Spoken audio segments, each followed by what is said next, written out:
LiveWire needs a Honda moment. The first question, of course, is what is a Honda moment? Well, a Honda moment happened in the early 1960s. And there was a UCLA undergraduate named Mike Curb who created the concept and the tagline and the marketing strategy called "You Meet the Nicest People on a Honda." It was a class assignment that he did in 1961. Now, this concept of you meet the nicest people on a Honda is widely taught in business school, and the campaign, which was purchased by the Gray Advertising Agency out of New York City before they pitched it to Honda in 1962, this is actually considered the very first lifestyle marketing campaign, meaning the idea of you meet the nicest people on a Honda talks about the lifestyle of having a Honda, not necessarily the specific features of the bike. It's very interesting because it was pitched to Honda in 1962, which is when they first started running the campaign. And basically 30 years later, in 1992, Jochen Zeitz used the same marketing lifestyle techniques to turn Puma into the very first sports lifestyle apparel brand. So what he basically did is he copied what Mike Curb did in 1961, or at least the concepts. Now it's beyond what I'm going to do in this video, but if you want to get your mind blown, look and see who Mike Curb turned into and what he did in his life and where he is now. He's still alive. He's 78 years old, but you won't believe it when you read the Wikipedia entries on what this guy's done and where he is now. It is like amazing. But anyway, we're just going to talk about electric motorcycles here. As you see in the picture, it's a guy and a girl riding on a bike. They're having a great time. This is a completely different look for motorcycling than was happening in the early 1960s. There were Norton and Triumph and BSA and Harley Davidson, and they're all big noisy bikes, and they're tough bikers like Marlon Brando and the Wild One. I mean, that's what it was like in the early 1960s. Now, the Honda, you meet the nicest people on a Honda campaign had core principles that ran completely contrary to what was happening with motorcycles at the time. It was a very low-cost bike. Believe it or not, it cost $215. That's what the bike cost then. Now, I bought my first motorcycle in 1974, and it was a Kawasaki 900Z1, and at that time it cost $1,800. So, money went a lot further in those days than it does now. But it was low cost, it was low maintenance. It even had an enclosed drive chain on it so that you wouldn't get dirty and wouldn't have to adjust the chain very much. It was efficient, it got really good gas mileage, it was quiet, it was easy to ride. It did have a clutch, but you could kind of shift gears without using the clutch. It was easy to ride, it was smooth, it was light, and it was fun, and it was completely different from any other motorcycles of the time, and the people who rode them were completely different than the motorcyclists of the time. So in other words, somebody who's riding a Harley in the early 1960s is completely different than somebody who's going to ride a Honda Cub. So it was a completely different thing. And what was amazing was the results. It's mind-blowing numbers I won't go into here, but this campaign is basically what put Honda on the map. They grew very, very quickly. They sold a gazillion motorcycles. The larger companies like Harley Davidson and Triumph and all those guys, they made a big mistake in the early 1960s because they kind of acted like, well, you can start on a Honda and then upgrade to a bigger bike later like a Harley.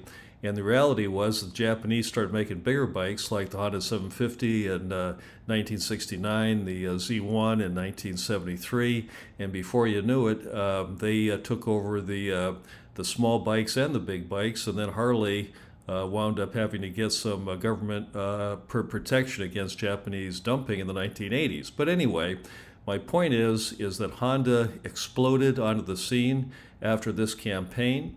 And as the sales exploded in the early 1970s, they started getting into automobiles, and of course the rest is history. But the point I want to make here is the campaign, You Meet the Nicest People on a Honda, expanded the market. It created a new market. It was a lifestyle campaign, and it just blew the doors off everything and completely changed motorcycling forever. So that's what that did. So what I want to do is I want to contrast that with LiveWire's campaign, which is titled Soulful by Design. Now, the thing about the Soulful by Design campaign, it doesn't address any of the elements of the Honda campaign. So when I'm talking about elements of the Honda campaign, I'm talking about price, maintenance, efficiency, quiet, easy to ride, features, fun. I mean, it doesn't address any of the features, okay? It's not a lifestyle campaign. It doesn't give you any reason to buy a LiveWire or a Del Mar or anything. And you know, the latest part of this campaign I've seen is this Dr. Wu, where he makes a custom bike. And I mean, that's silly. I mean, who wants to be associated with Dr. Wu? I actually took a day off work with the Dr. Wu when he unveiled the bike.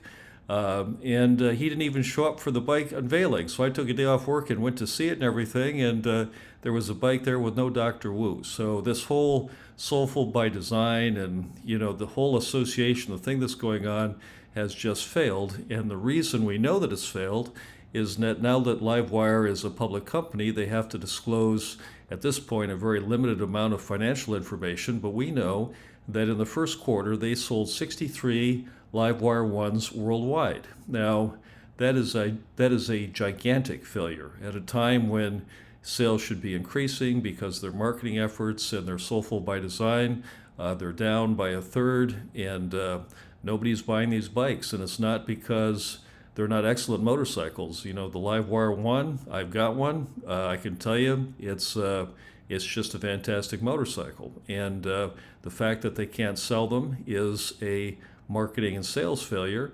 What we're going to talk about right now is just the marketing part. We can talk about sales and distribution in some other video, but there's no question Soulful by Design and the campaign has completely failed. The proof is in the numbers. The numbers aren't there. The campaign has failed. So we need to think about what we're going to do, or what would be some ideas about what we could do to come up with a more successful campaign.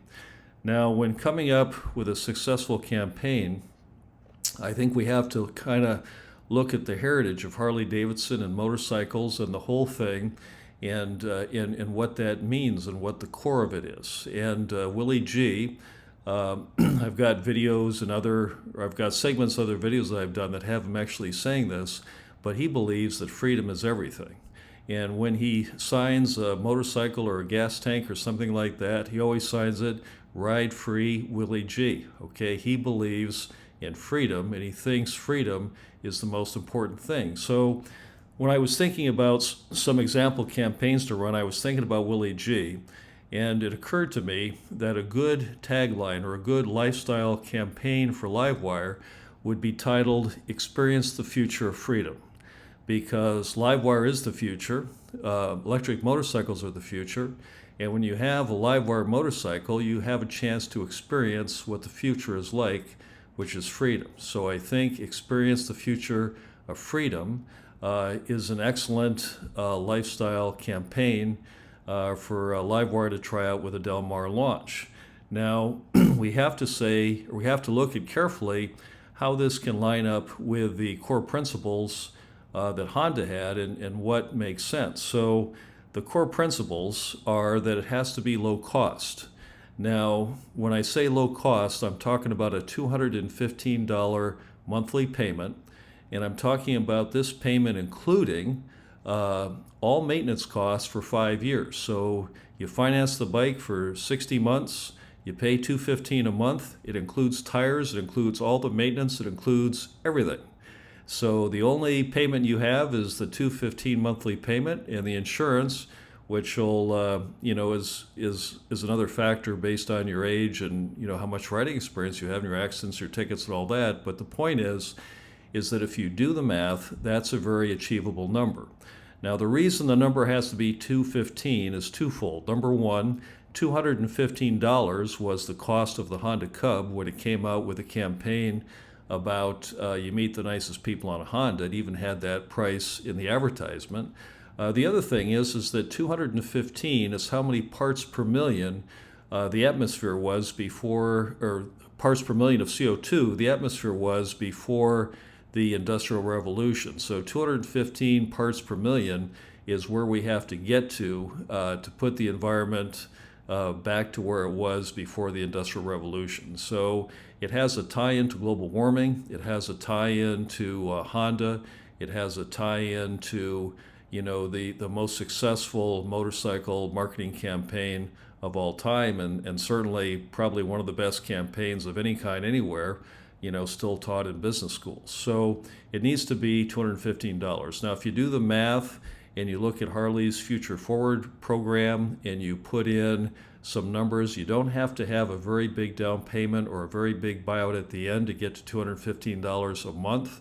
Also, some of the dealers now are selling live wires with free tires for as long as you have the bike, so that's not a big deal.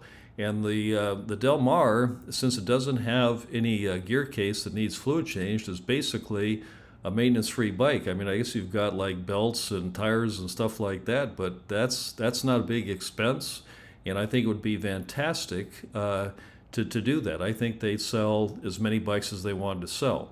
Now, getting back to the actual cost, Harley in the first quarter, when I say Harley, LiveWire in the first quarter lost $25 million. So you spread that over 63 bikes, what's that, almost $400,000 in loss for every motorcycle they sold. And they're talking about maybe selling 1,000 bikes by the end of the year. Well, 1,000 bikes, and at that point, a $100 million loss or $125 million loss, I mean, that's still over $100,000 lost per motorcycle. So if you're going to have those kind of losses anyway, you might as well, throw in a few extra dollars to cover some maintenance for tires on these bikes and maybe target a few thousand motorcycles that you'll finance on Future Forward for $215 a month. What it would also do is would be set a real shockwave through the industry, and it'd be a way to demonstrate that the cost of operation and everything on electric motorcycle is way, way lower than a gas motorcycle. The reliability, the maintenance, I mean, I've got a LiveWire 1.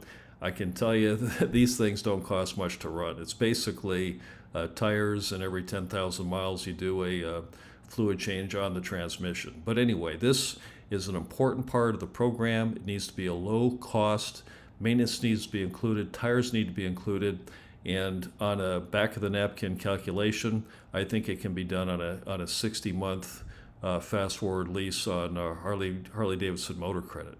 Anyway, low cost, no maintenance, clean, quiet, efficient, easy to ride, meaning twist and go, no transmission, no anything, fun and approachable. Okay, so those are the core principles that basically are right in line with the Honda core principles on the Honda Cub as part of the You Meet the Nicest People on Honda campaign. So that's my concept of an idea to throw out there for what I think would be a better program that's been done than the Soulful by Design. So if we take it a step further and we get into a little bit of detail, I don't want to go into a lot of detail, we have a few more slides, but what the idea would be is that the Experience the Future of Freedom campaign would be, blending the Harley Davidson background with the electric technology of the Del Mar. So you got to focus on memorable experiences that expand the demographic of urban commuters, young professionals, and tech-savvy, environmentally conscious riders. So it's all about creating memorable experiences. And that's why you got to have experience in the name. It's an experience, the Malibu experience. Experience the future of freedom. That's what it needs to be. Now, how would you launch such a campaign? What you start with is you do a press release. You do media posts. Email people to all the mailing lists you have. Create a landing page on the LiveWire website showcasing the Del Mar, experience the future of freedom, and of course, more than anything else, besides talking about the features and capability, of which I have a whole video about all the secret features of the Del Mar, hammer home the $215 per month price, including tires and maintenance. That is a game changer. That will, you can just set the mark on how many motorcycles you want to sell, roll that program out, they're going to go. There's no question. Okay, now next would be You got to have brand ambassadors. These are things that you've been trying to do, but I think it can be a better job with the Del Mar and with a program in place to make it affordable. So you get influencers, you organize launch events, you have ambassadors, you create videos and people talking about their experience and the impact Del Mar has had on their lives. It's got to all be about the experience, not about a soulful design. It has to be what the rider is experiencing. That's why you have an electric motorcycle. That's why, okay? Now, next, and this I've talked about before, and I'm going to try not to go too negative, but LiveWire needs to have a social media marketing campaign that not only does social media, but like Facebook and Instagram and all that, but the Google ads, which they seem to be very good at, etc. And lastly, they need to have a referral program whereby people can refer customers, family, and friends to LiveWire, get some incentives, prizes, points, free charging, something. It needs to be done so that people can use their social media accounts to refer their friends and family to a LiveWire and get incentives, okay? You need to have a link you can put in your social media post that if somebody clicks on the link and clicks through whatever, you get paid in some way. Points, recognition, bumper stickers, whatever, that needs to be done. There needs to be a referral program, and that's, Tesla, that was a very important part of getting Tesla off the ground, was the referral program. Besides that, you got to have billboards, eye-catching imagery, experience the future of freedom theme, radio ads, TV ads, the whole thing, okay? So, you can talk about a LiveWire refreshed model maybe for something that's coming later, maybe refresh the LiveWire 1, but you got to have real life testimonials from satisfied customers. Now, besides that, test ride events and pop-ups. Now, they already have a LiveWire truck that's going all over the United States, and it's doing a great job. I know JJ, I've talked to him, and basically everybody that gets off a LiveWire test ride is always very impressed and very excited about it 99.99% of the time. That's the point where you need to hold a phone up in the person's face. You need to say, hey, let's post on your Instagram account. How do you feel? What was the experience like? And you need to do it right there. It needs to happen, and it needs to be organized in such a way that LiveWire can build a social media presence from not only its customers, but from the people that are test riding the bikes. Okay, so not going to beat a dead horse, but that needs to happen as well. And then, of course, local community events, group rides, meetups, workshops. I'm actually going on a LiveWire group ride, owner's ride, Sunday morning. I've invited some of my other friends that have other kinds of electric motorcycles like Energica, and we're all going to be there. We have a great time, and we share how we feel about the bike, the technologies. We just have a great time, and LiveWire in the Malibu experience has been organizing a lot of that, and it's working great. And then public relations and media outreach. There needs to be journalists, bloggers, everything else need to get involved in the Experience the Future of Freedom campaign. Now, what needs to happen is we need to take a hard look at the last time the motorcycle market was just incredibly expanded by a completely new rider, completely new demographic, and we need to look at that, and we need to figure out how we're going to do it again. All right, so you look at the Honda Cub, you look at the campaign, you meet the nicest people on a Honda, and you need to think about the LiveWire, what we can do with that. Probably a campaign, something along like, the one I've talked about is, I forgot the name. Experience the Future of Freedom. Okay, so that's what needs to happen. But what I'd like you to do is, if you've gotten this far, if you could leave some comments below about, if you think the Soulful by Design campaign is a good one, and if you think, other ideas might be better. The one that I've come up with, Experience the Future of Freedom, if you think that's maybe along the right lines, I'd just like some comments, because I am of the opinion that the LiveWire 1 is a fantastic motorcycle. I believe they're not selling more numbers because of sales, marketing, and distribution. I'm talking about the marketing tonight on this slideshow. We'd like to hear some of your feedback. If it's something people are interested in, I can do other videos talking about the sales aspect of it and the distribution aspect of it. But anyway, thanks for your time. Have a nice evening.